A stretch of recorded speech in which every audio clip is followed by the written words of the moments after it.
có phanh thơ thiên phanh thiên nữ do đã chỉ có thanh chu hậu có lũ nên do đã chi bê chôn tranh thọ sơ đau trong xa xóm cha yu yuan thiang tao ya ua chi muôn nung vi ya nên thanh xa thia phanh thia chế nhỏ nhà xìa ya nên thanh chu ya cho mó thia đi cho nàng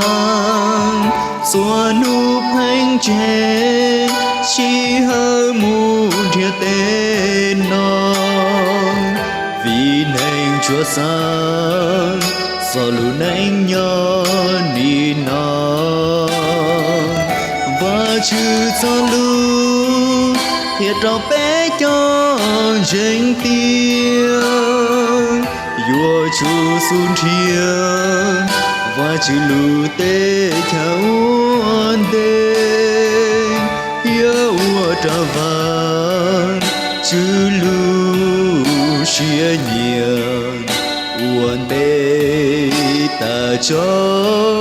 và chữ mà li mua tê nó gì bu trâu bê ua lu neng nhau dễ ngay trên đua trí cho giờ cho chia trên đua tê sao mòn non chỉ nhớ lỡ bê vua chú tria ya ba tao cả yu lu chê sao sẽ nhỏ mũi chi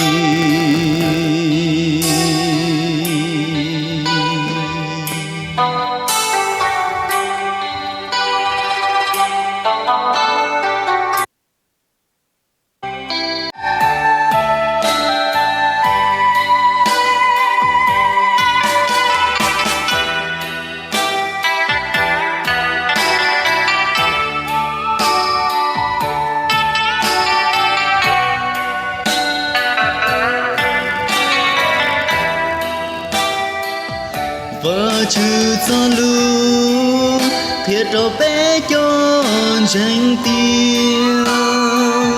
vua chú xuân thiên và chữ lù tê theo an đê thiếu trả vàng chữ lù xia nhiều an đê ta cho vợ chữ mà li mua tê nó